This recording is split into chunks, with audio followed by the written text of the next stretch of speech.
क्या हुआ माधव, अकेले क्यों बैठा है? जाओ खाना खाओ। जी नहीं हरी सर, हमको भूख नहीं है। भूख नहीं है? बीमार उमार हो क्या? नहीं सर, बस भूख नहीं है। द्विवेदी जी, हम कई दिन से देख रहे हैं कि माधव अस्ति खाना नहीं खा रहा है। जरूर कोई बात इसे अंदर ही अंदर खाई जा रही है। खाना नहीं खाता? ये क्या बात हुई? हमसे तो कुछ कहा नहीं उसने। हमको लगता है कि कोई बहुत बड़ा बात ही अपने पेट के अंदर दबा रखा है और फिर कहता है कि भूख नहीं। ठीक है, हम देखते हैं।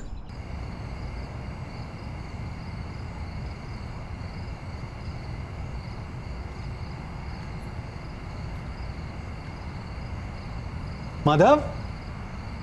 जी सर। अरे माधव, ये हो क्या रहा है?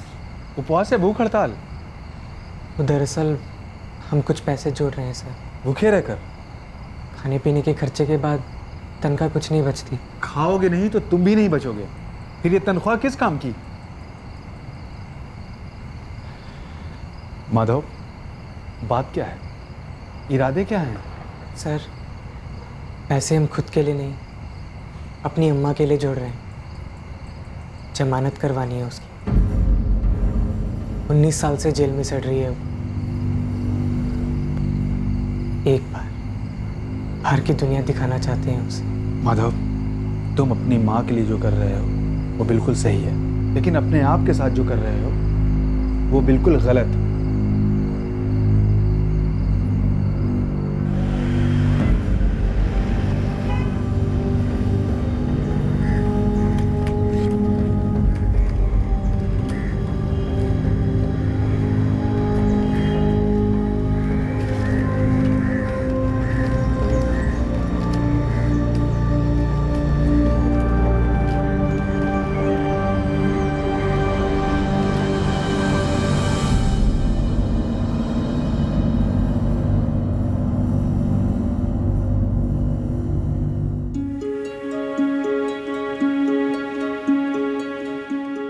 हमारी अम्मा अपनी सज़ा का पहला साल काट रही थी जब वो हमको इस दुनिया में लाई। अम्मा ने बताया था, जेल के डॉक्टर ने हमको ये नाम दिया, माधव।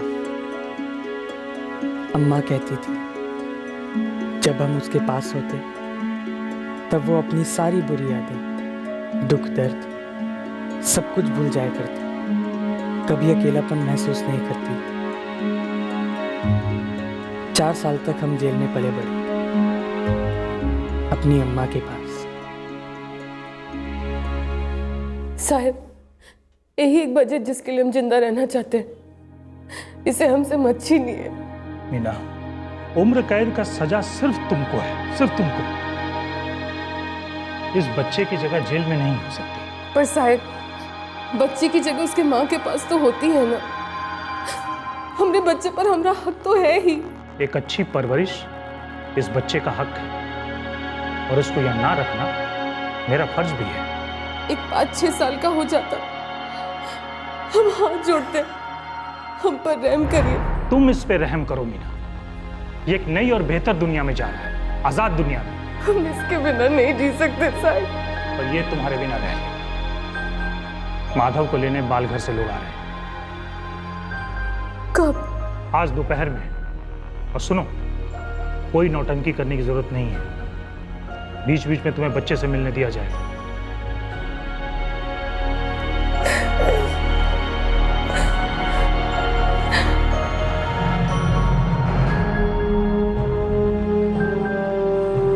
ये था हमारा नया घर। जैसे जेलर साहब ने कहा था,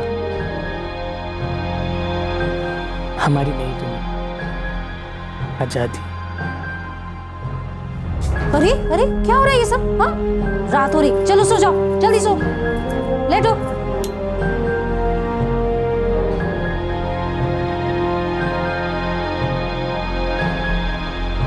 वहां से हमको स्कूल भेजते, कभी कभी अम्मा से भी मिलाने ले जाते। ऐसा करते करते कई साल निकल गए।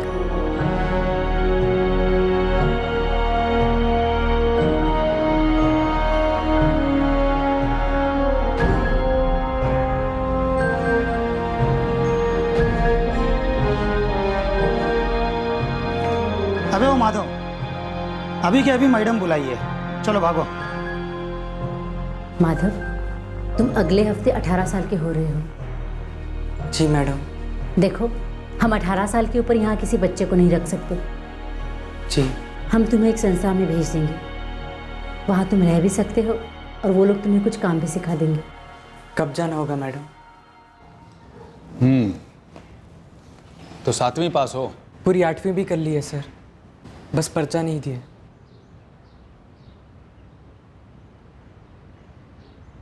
पर्चा दोगे और पढ़ाई करोगे? जी सर। तो फिर तुम पढ़ोगे, जितना चाहोगे उतना, और पढ़ाई के साथ साथ कोई काम भी सीखोगे, हुनर वाला। क्यों? पढ़ाई के साथ काम और काम के साथ पढ़ाई करोगे? जी जी करेंगे सर।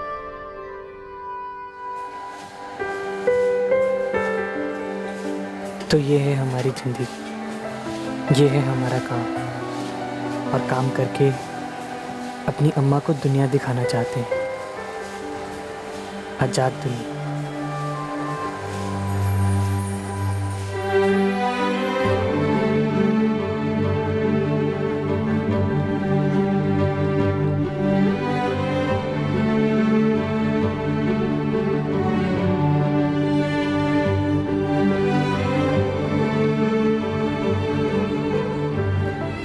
अम्मा,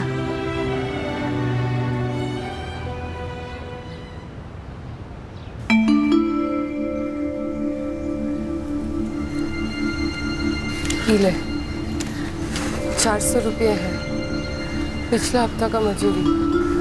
वकील से बात हुआ? बहुत पैसे मांग रहे हैं अम्मा। कहते हैं जमानत की रकम भी काफ़ी होगी, बहुत पुराना केस है ना। हाँ, 19 बरस पुराना। हमारी तो जिंदगी निकल गई यहाँ। और कई साल बाकी हैं अम्मा, आज़ादी भी निकलेगी। हम कोशिश कर रहे हैं।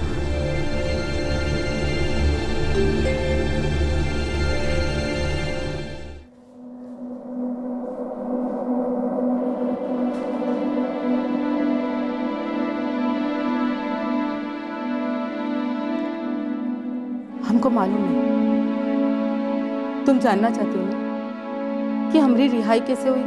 हाँ। एक वकील है इलाहाबाद के सत्यवेद दीक्षित, उन्होंने हमारा केस लड़ा। पैसा कितना लिए? इको पैसा नहीं का? हमारा भाई मिलने गया था उनसे। ये सत्यवेद दीक्षित ज्यादातर मानव अधिकार के केस लड़ता है। ये मानव अधिकार का होता है? वो तो हमको भी नहीं मालूम। हमको खाली इतना मालूम है कि मुफ्त में लड़े और हमारी रिहाई करवा दी। उनका कोनो अता पता, फोन बोन हम माधव को दे देंगे, वो बात कर लेगा। हमको मालूम था तुम मांगोगी। ये लो, तुम्हारा भी काम बन जाए मीना। बहुत सजा काट ली। ओ गायत्री मैडम, जरा जल्दी, वरना पता चला यहाँ जेल से निकलते निकलते वहाँ रिहाई कैंसिल हो गई।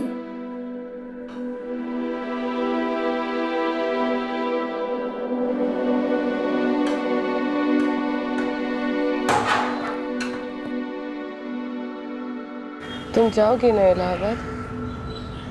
हम जाएंगे अम्मा। वो गायत्री है ना जिसकी जमानत हुई, वो भी हमारी तरह उम्र कैद की सजा काट रही थी। इन्हीं वकील ने मदद की, वो भी बिना एक पैसा लिए। हम आज ही इनको फ़ोन करते हैं अम्मा। सत्यवीर दीक्षित। मीना, मिलने का टाइम खत्म।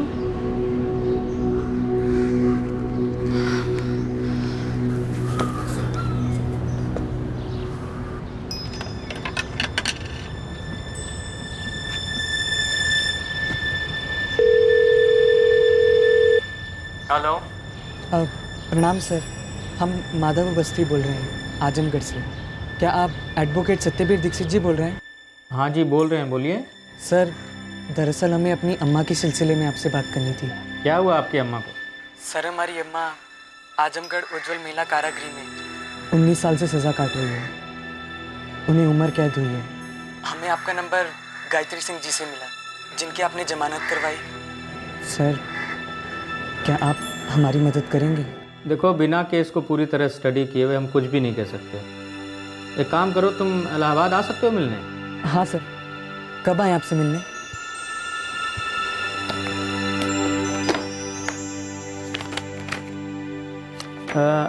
शुक्रवार को 11:30 बजे सुबह ठीक रहेगा? हम पहुंच जाएंगे। प्रणाम सर। उम्मीद की एक किरण नजर आई कि अम्मा को जमानत मिल सकती है, जेल की बाहर की दुनिया वो देख सकती है, लेकिन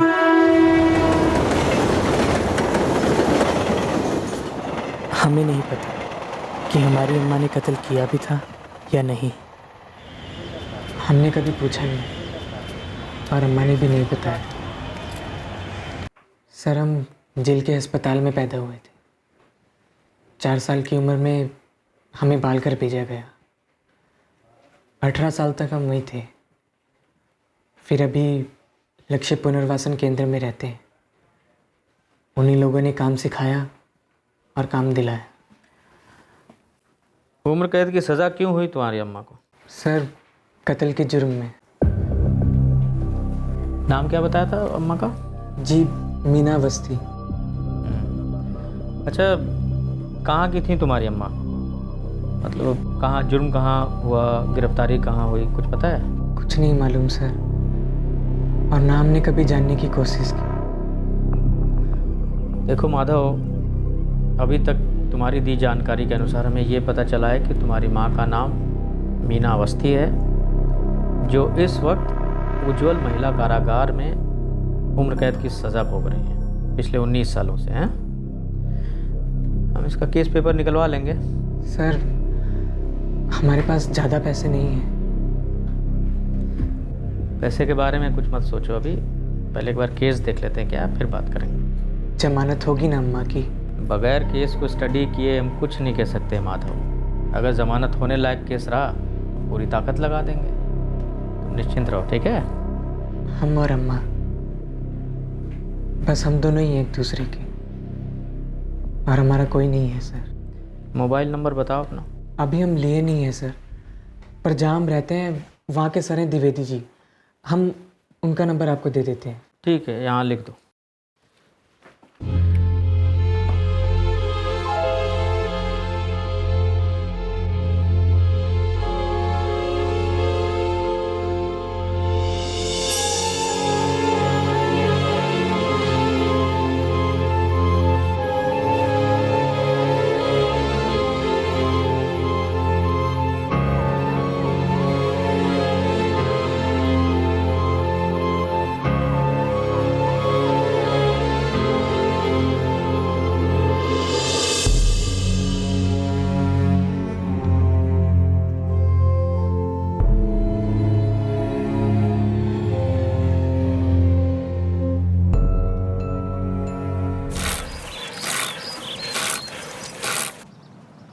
पापा पापा पापा पापा, हम भी चलें आपके साथ?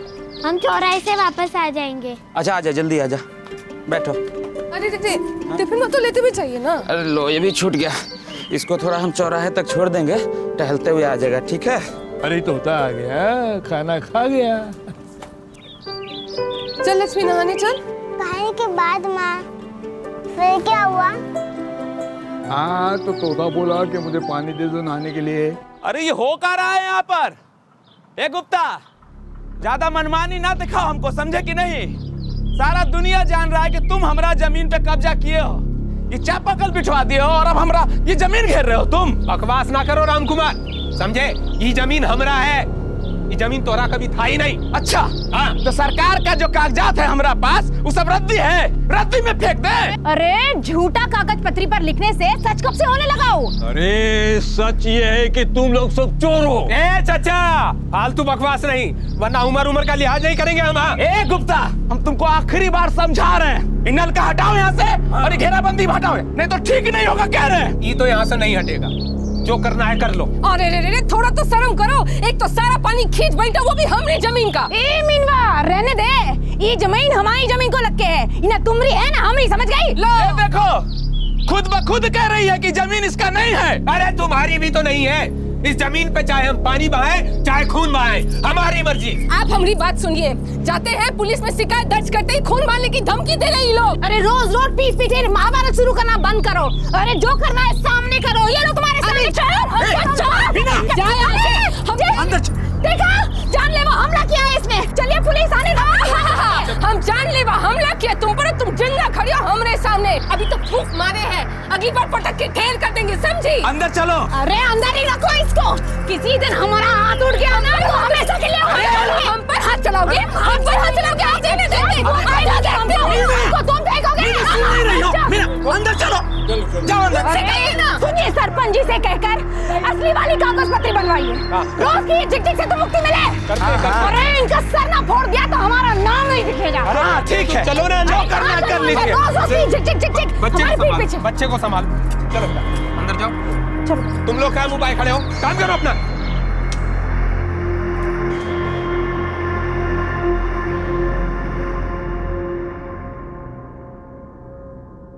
योर ऑनर, इन दोनों परिवारों का झगड़ा गहरी दुश्मनी में बदल गया और ये दुश्मनी जानलेवा बन गई। योर ऑनर, मैं अपना पहला गवाह रामदास भटनागर को बुलाना चाहूंगा, जिसने मीना अवस्थी को कत्ल के बाद अंधेरे की तरफ भागते हुए देखा। हाँ रामदास, कत्ल की रात तुमने क्या देखा था? साहब जी, हम उस दिन खेतों से काम करके घर वापस आ रहे थे। बहुत देर रात हो गई थी साहब। तभी हमने एक बच्चे की रोने की आवाज सुनी। माँ,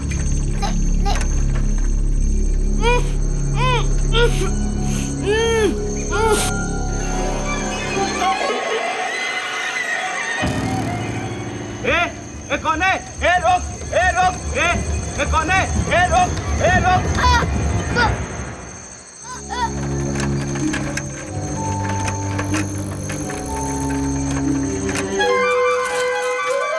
सुंदर भैया, ओ सुंदर भैया, सुंदर भैया, बउआ उठ।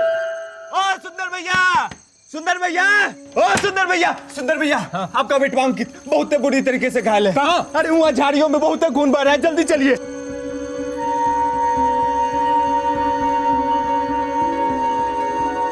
क्या हुआ जी? हमको क्या पता, उधरे सब भाग के गया है।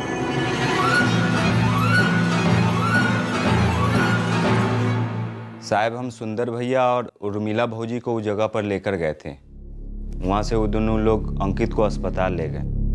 पुलिस भी आई थी साहब अस्पताल में, और बच्चा मुँह दम तोड़ा था साहब जी।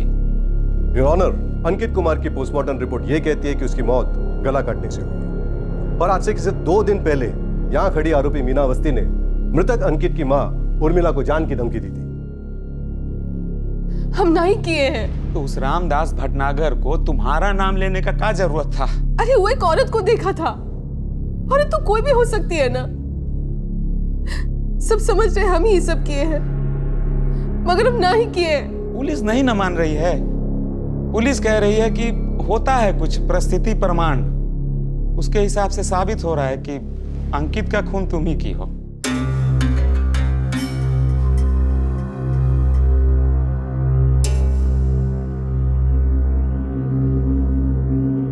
इस केस में सर्कमस्टेंशियल एविडेंसेस इस बात को काफी स्पष्ट रूप से साबित कर रहे हैं कि कथित आरोपी मिसेस मीना अवस्थी दोषी हैं। ये कोर्ट श्रीमती मीना अवस्थी को 6 वर्षीय अंकित कुमार के मर्डर केस में दोषी करार देती है और उन्हें उम्र कैद की सजा सुनाती है।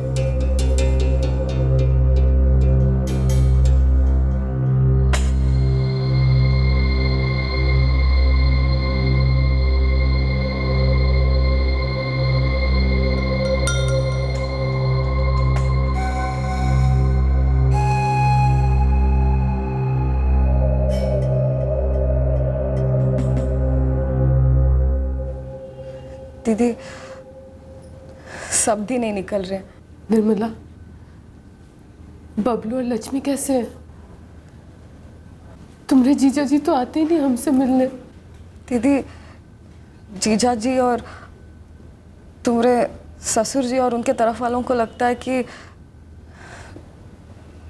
तुम उनके परिवार पर कलंक हो। निर्मला, हम पेट से हैं, तुम्हारे जीजा जी हमसे कहे थे कि हमारे लिए अच्छे से अच्छा वकील करेंगे। दीदी वो तो होने से रहा। वैसे भी आज के बाद शायद हमारे लिए भी आना मुश्किल हो जाएगा। हमारी सास ने कहा है कि ये आखिरी बार है, आज के बाद कोनो नाता नहीं रखना है तुमसे। दीदी तुम्हारे बारे में पूरा गांव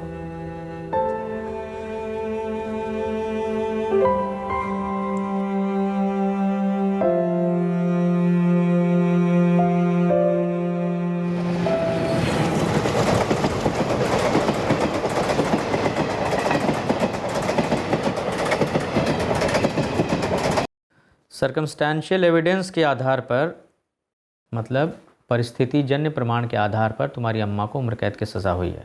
इस फैसले को चैलेंज भी किया जा सकता था, कोई अड़चन नहीं थी इसमें। अच्छा, तुम निर्मला मौर्य मतलब अपनी मौसी को, अपनी माँ की छोटी बहन को जानते हो? जी नहीं सर, अम्मा ने कभी कुछ बताया नहीं। तुम्हारी माँ के इस केस को हाईकोर्ट में चैलेंज किया जा सकता था आज से 19 साल पहले ही, लेकिन कोई सामने आया नहीं, ना तुम्हारे पिताजी ना तुम्हारे दादाजी। अच्छा, तुम्हें पता है कि नहीं, तुम्हारी एक बड़ी बहन भी है, बड़ा भाई भी है, जो अब तुम्हारे जैसे बड़े हो गए होंगे। हमारे भाई बहन हैं? हाँ, देखो जब तुम्हारी माँ की गिरफ्तारी हुई थी ना, तुम उनके पेट में थे। हमें बड़ी हैरानी हो रही है, क्यों नहीं बताई ये सब बातें। खैर जाने दो। देखो अभी हमें करना ये है कि हम तुम्हारे बिहाफ में कोर्ट में एक एफिडेविट दायर करेंगे। उसके लिए तुम्हारा पहचान पत्र लगेगा। कुछ है तुम्हारे पास ऐसा डॉक्यूमेंट, ऐसा कोई प्रमाण पत्र जिससे ये पता चले कि तुम मीना अवस्थी जी के ही बेटे हो? नहीं सर।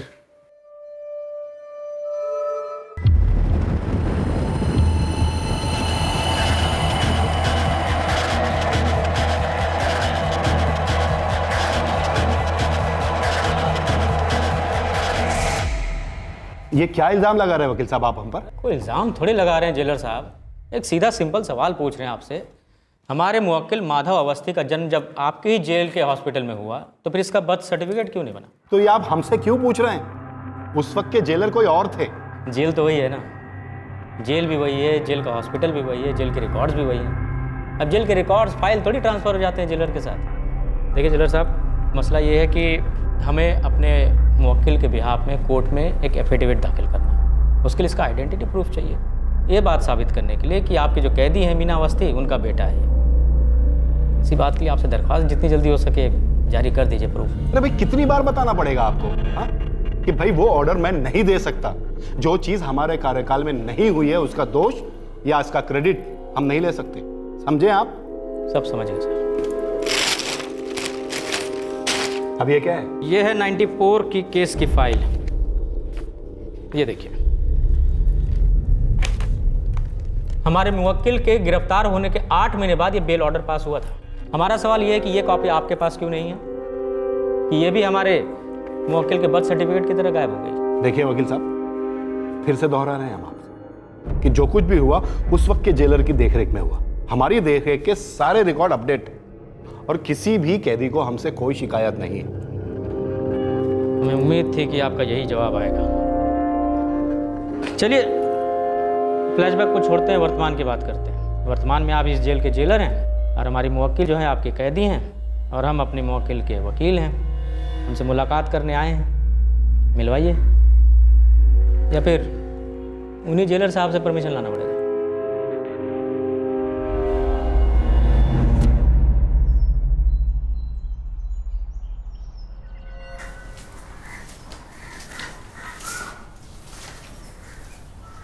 अम्मा, ये हैं वकील साहब सत्यवीर दीक्षित जी। तुम इनसे मिलना चाहती थी ना, देखो ये खुद ही तुमसे मिलने आ गए। नमस्कार, बैठिए।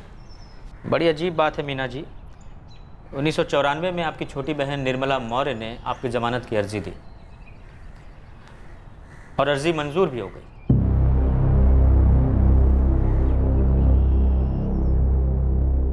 श्रीमती मीना अवस्थी की तरफ से कोर्ट में कोई है?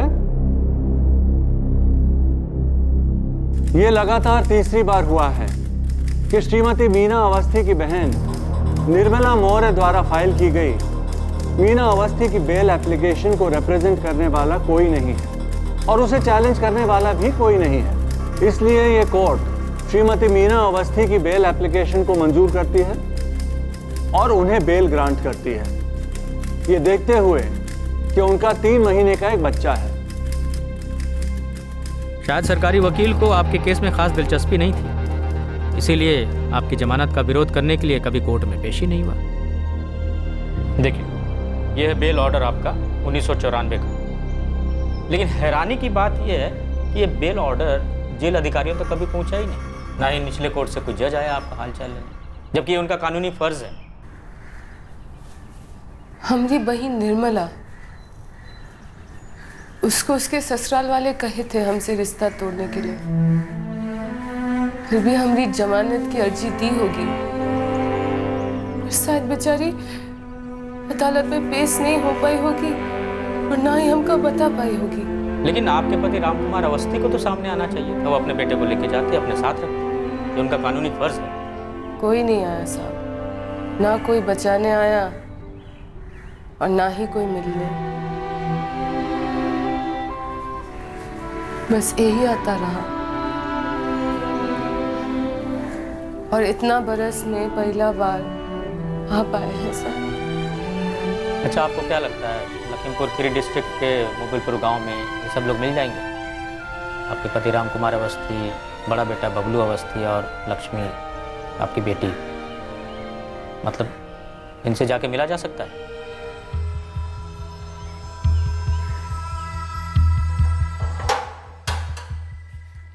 ए मीना, चलो तुमसे कोई मिलने आया है इतने सालों के बाद, तुम्हारे बेटे के अलावा।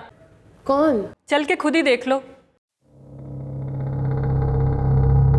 सजा के 13 साल बाद पहला बार कोई हमसे मिलने आया था और शायद आखिरी बार।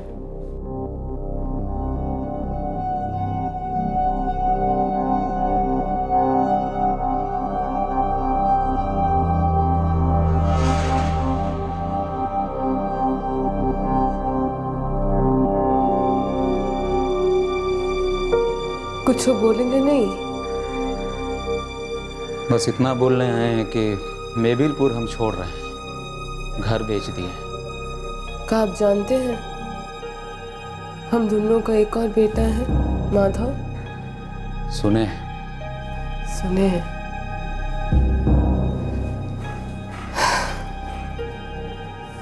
तो बाल गृह में रहता है, आपको देखेगा तो खुश होगा, अपने बाबा को,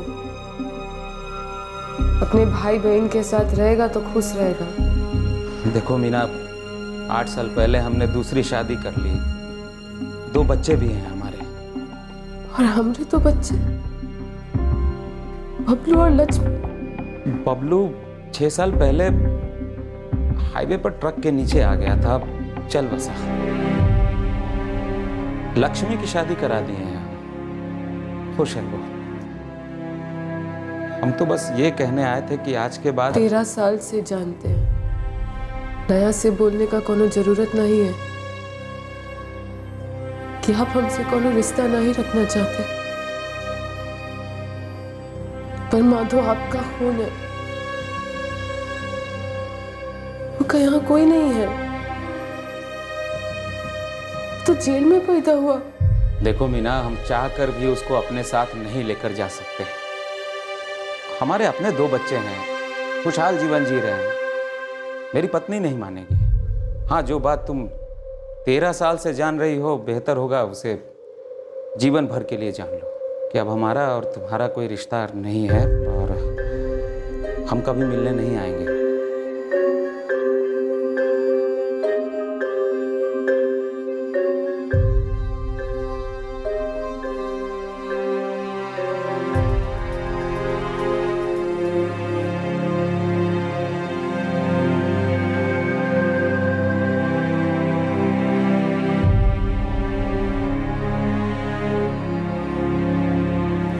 बरेली में कहीं रहता है, पता नहीं है हमरे पास। होता भी तो क्या होता, जब रिश्ता ही ना रहा तो पता होने से क्या फायदा। माधव, हम तुमको तुम्हारे बाबा के बारे में नहीं बोले काहे कि वो तुमको मंजूर नहीं किए थे। तुमको बेटा कहने से इनकार किए थे। अब आप निश्चिंत हो जाइए मीना जी, हम आपकी ओर से एक पिटीशन डालेंगे कोर्ट में जल्दी सुनवाई के लिए, और देखिएगा केस लंबा जाएगा नहीं और जीत भी हमारी होगी और आपकी रिहाई होगी।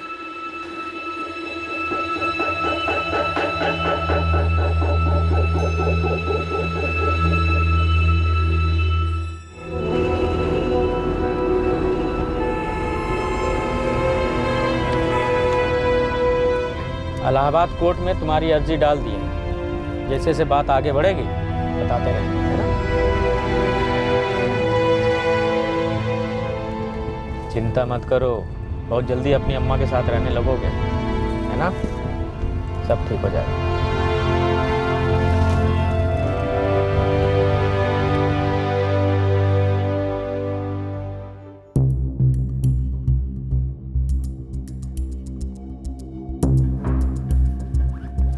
योर ऑनर, हमारे क्लाइंट मीना अवस्थी जी पिछले 19 साल से जेल में उम्र कैद की सज़ा भुगत रही हैं। उनका बेटा है ये माधव अवस्थी। ये जेल में ही पैदा हुआ, 4 साल तक मां के साथ रहा। बाद के 15 साल वो बाल घर में अकेला रहा और 18 साल का हो जाने के बाद उसे एक लक्ष्य पुनर्वसन केंद्र में भेज दिया गया, जिसकी निगरानी में अभी रह रहा है। हमारी दरखास्त है कि हमारे दोनों मुवक्किल का इस केस से कोई लेना देना नहीं है, इनका कोई भी दोष नहीं है। दोष कैसे नहीं था? मर्डर केस है, लाइफ इम्प्रिजनमेंट की सजा सुनाई गई थी। सर गौर से पढ़ेंगे चार्जशीट तो उसमें लिखा हुआ साफ साफ कि पूरी हियरिंग, पूरी सेंटेंसिंग मात्र सर्कमस्टेंशियल एविडेंस पर आधारित है। एक मात्र आई विटनेस है जिसने क्राइम सीन से एक औरत को भागते हुए देखा था। कौन है? और सर चौंकाने वाली बात यह है कि उस एकमात्र आई विटनेस ने अपने पूरे स्टेटमेंट में कहीं भी एक बार भी इस बात का जिक्र नहीं किया है कि क्राइम सीन से जो औरत भाग रही थी वो हमारी क्लाइंट मीना अवस्थी ही है। लेकिन क्योंकि मृतक अंकित कुमार की फैमिली और हमारे क्लाइंट की फैमिली के बीच लैंड डिस्प्यूट था काफी समय से, उसका फायदा उठाते हुए मृतक के परिवार वालों ने एक इल्जाम लगा दिया हमारे क्लाइंट के ऊपर। उस समय के माननीय कोर्ट ने भी बिना और सब्सटैंशियल एविडेंस के आधार पे सीधे उसे एक्सेप्ट कर लिया। सर ये मर्डर केस है, लाइफ इम्प्रिजनमेंट का केस है और एविडेंस ओनली सर्कमस्टेंशियल। तो मीना अवस्थी बेल एप्लीकेशन करती है, इतने साल क्यों लगे? आज से 19 साल पहले सन 1994 में हमारे क्लाइंट की छोटी बहन निर्मला मौर्य ने अर्जी डाली थी, लेकिन लगातार 3 सुनवाई तक ना तो प्रोसिक्यूशन की तरफ से कोई आया ना ही डिफेंस की तरफ से। तो तत्कालीन जज महोदय ने 5000 की श्योरिटी के आधार पर एक बेल ऑर्डर भी पारित किया था। तो फिर क्या सर, कुछ नहीं हुआ। जो बेल ऑर्डर पारित किया गया था वो जेल अथॉरिटी से कभी पहुंचा ही नहीं, और तो और निचली अदालत से भी कोई जज नहीं आया हालचाल लेने के लिए या ये चेक करने के लिए कि जो बेल ऑर्डर पारित हुआ था उसके आधार पर रिहाई हुई भी या नहीं। ये रहा sir paper.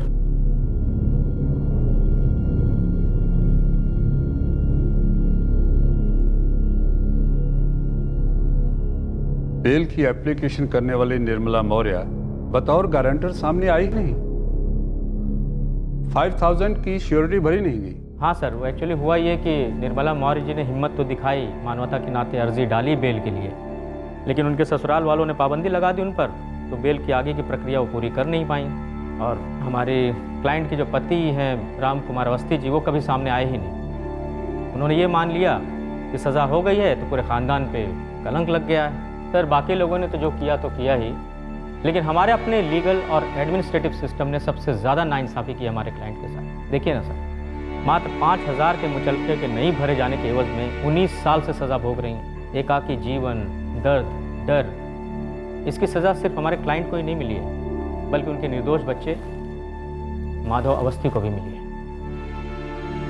19 long miserable years. दूसरी बात यह है योर ऑनर कि समाज, परिवार और कानून ने तो जो नाइंसाफ़ी की वो तो की ही हमारी मीना अवस्थी जी के साथ, लेकिन उनके निर्दोष बच्चे को भी नहीं छोड़ा। जैसा कि हमने पहले बताया था, इसका जन्म जेल के हॉस्पिटल में ही हुआ। 4 साल तक माँ के साथ रहा, फिर बाद के 15 साल अकेले बालघर में रहा, और जब 18 का हो गया तो एक लक्ष्य पुनर्वसन केंद्र में भेज दिया गया, जिसकी निगरानी में वो आज भी रह रहा है। माँ, बाप, भाई बहन को होते हुए भी एक बच्चा अनाथ, एक यतीम की जिंदगी जी रहा है। और ये 19 साल की सज़ा सिर्फ हमारे क्लाइंट मीना अवस्थी को ही नहीं मिली, ये सज़ा उनका निर्दोष बेटा माधव अवस्थी भी झेल रहा है। योर ऑनर, हम अपने क्लाइंट मीना अवस्थी और माधव अवस्थी की तरफ से आपसे दरख्वास्त करते हैं कि इन्हें आगे की ज़िंदगी साथ बिताने दी जाए, एक बेहतर ज़िंदगी का मौका दिया जाए, इन्हें इनका मानवाधिकार मिले और सबसे बड़ी बात सर, हमारे क्लाइंट मीना अवस्थी की रिहाई माधव अवस्थी के लिए भी उसके अनाथ होने से, उसके यतीम होने से रिहाई हो। That's all madam. माधव, हमने शुरुआत तो अच्छी कर दी है। हमारी अम्मा की जमानत होगी ना सर? जमानत की मांग तो हमने की ही नहीं है, हमने रिहाई की मांग की है, पूरी रिहाई की। बैठो। हाँ सर, आपने हमारी अम्मा का केस पढ़ा, आपसे एक बात पूछते हैं, क्या हमारी अम्मा ने किसी का कत्ल किया था? देखो, ये पूरा केस जो है सर्कमस्टेंशियल एविडेंस पर आधारित है। तुम्हारी अम्मा ने शुरू से ही कत्ल से इनकार किया है, पर हाँ, उस अंकित कुमार नाम के बच्चे का कत्ल हुआ ज़रूर था। पुलिस इन्वेस्टिगेशन, चार्जशीट और कोर्ट का फैसला, तीनों में तुम्हारी अम्मा को गुनहगार बताया गया। हालांकि हम उस पर नहीं जा रहे हैं। हमारे लिए मुद्दा ये इम्पॉर्टेंट है कि तुम्हारी अम्मा को बेल मिलनी चाहिए थी जो नहीं मिली, कि उनका हक था। तुम्हें एक बेहतर ज़िंदगी मिलनी चाहिए थी जो तुम्हें नहीं मिली, ये तुम्हारा हक है। तो हम हकों की लड़ाई लड़ रहे हैं, किसी के आगे रहम की भीख नहीं मांग रहे। जी।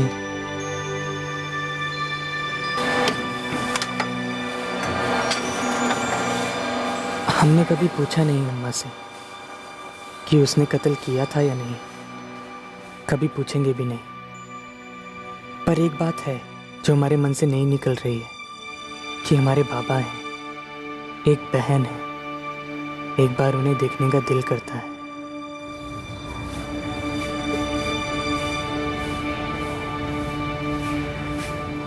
बरेली बोले थे और कुछ नहीं कहे। कभी मन करता है कि मिले उनसे, कभी मन करता है कि एक बार देखें उनको, फिर सोचते हैं कि वो बुरा मान जाएंगे। बाबा चाहते ही नहीं हमको। क्या फर्क पड़ता है? तुम हमरा बेटा हो, तुम्हारे माँ बाबा दोनों हम ही हैं। वो तो कभी थे ही नहीं हम दोनों के लिए, और जौन आदमी कभी था ही नहीं, उसका का गम करना।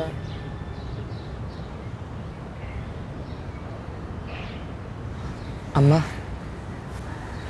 वकील साहब बोल रहे हैं कि कोर्ट का फैसला जल्द होगा, और बोल रहे हैं कि कोर्ट का फैसला हमारे हक में हो।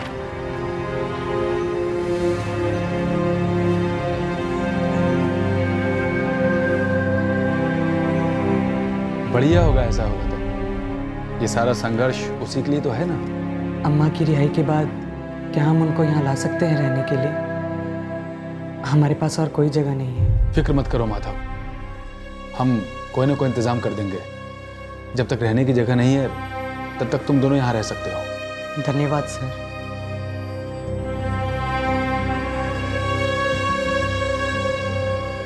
इस केस में गलतियां हुई हैं और ज़रूरत है कि उन गलतियों को सुधारा जाए। यह कोर्ट मीना अवस्थी की तुरंत रिहाई का ऑर्डर देती है और इस पिटीशन को बतौर पब्लिक इंटरेस्ट लिटिगेशन मानते हुए स्टेट के सारे डिस्ट्रिक्ट जेल के उन सभी केसेस में स्टेटस रिपोर्ट का ऑर्डर देती है जिनमें कैदियों को बेल का हक मिला ही नहीं या फिर बेल के बाद उनकी रिहाई हुई नहीं।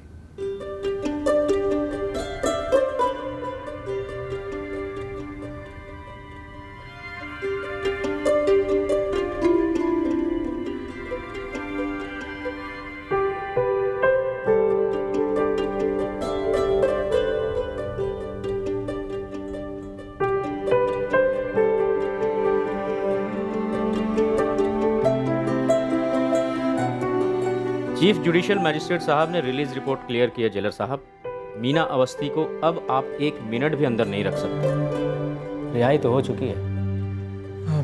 जेलर साहब, क्या आप ये हमारी अम्मा को दे सकते हैं?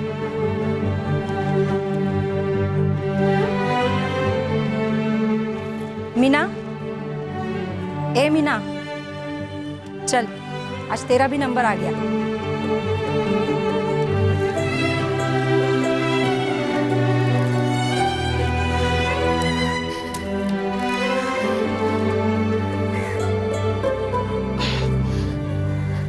सच्ची आज आज हमारी रिहाई का दिन है। ये तुम्हारे बेटे ने दिया है, तुम्हारे लिए।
राम कुमार अवस्थी जी का अब बैठो।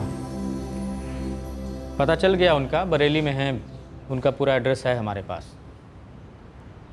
हमको नहीं लगता है कि इतना बरस बाद वो जरा सा भी बदले होंगे। हाँ, बदले तो नहीं हैं। बात की है हम उनसे, पूछा आपकी बेटी के बारे में तो मना करने लगे कि उनसे संपर्क ना करें, बसा बसाया घर है। हमने कहा हम कौन होते हैं मना करने वाले, मीना जी बताएंगे मिलना है कि नहीं मिलना है। उनका फ़ोन नंबर है हमारे पास, आप ले लीजिए, बात कीजिए, बोलिए कि बेटी से मिलना है, आपका अधिकार बनता है। वकील साहब रहने दीजिए, ये ज़िंदगी में हमको जितना अधिकार मिलना था वो मिल गया, काफ़ी है, और कौनो अधिकार नहीं चाहिए। हम तो बस अपने माधव के पास रहे, इसको बहुत ही प्यार करें बस, और कुछ नहीं चाहिए।